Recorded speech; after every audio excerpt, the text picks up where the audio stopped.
Hello, I'm Kim Stirling, Certified Financial Planner at NextGen Wealth Partners, where I partner with professional women to accelerate their financial power and grow wealth. Today, I'm going to be talking about budgeting. I know this is a big challenge for a lot of people out there, so hopefully today will shine some new light on this topic and hopefully help you devise a plan for you, an approach that will make things a lot easier.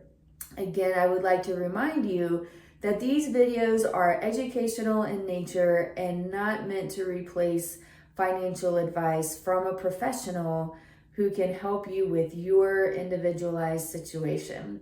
All right, let's get started.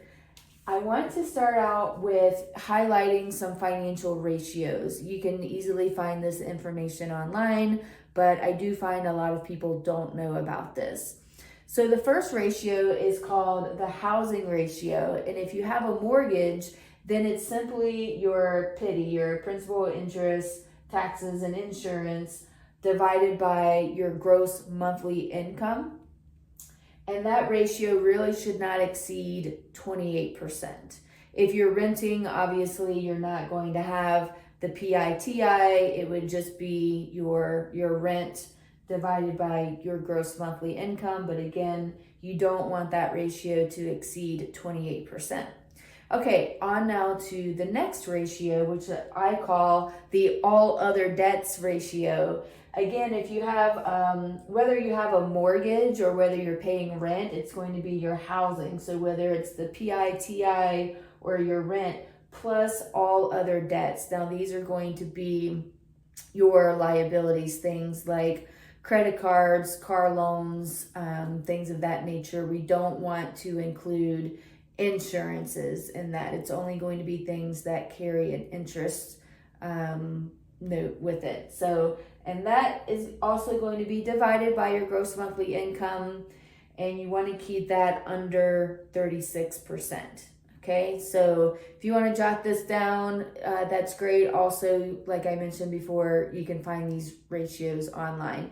And this will be really helpful as you develop a framework for your budget. Okay, so moving on. The way that I like to think about a budget is buckets, right? So we already know that for housing, you're going to be around that 50 to 60% range. Even if you're at the top of both of these ranges, that puts you at 64%.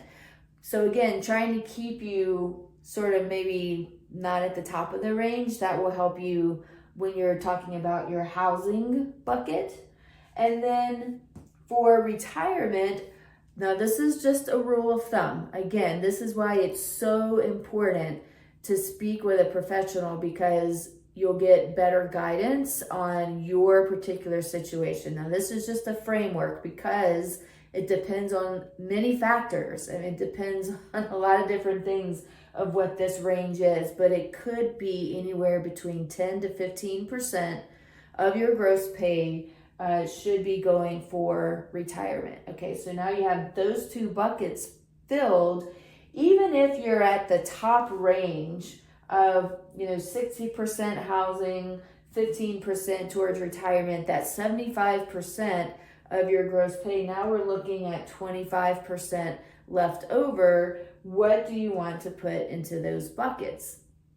Some people it may be travel, some people it might be to buy a home or to buy a car, whatever the case may be. This will allow you to see how much income you have left over and what you want those goals to be. Again, this is something that a financial professional can help you not only determine what the ranges could be for your buckets or your goals, but also to determine how to prioritize for short, mid, and long range goals that you may have, and how to apply your free cash flow to that.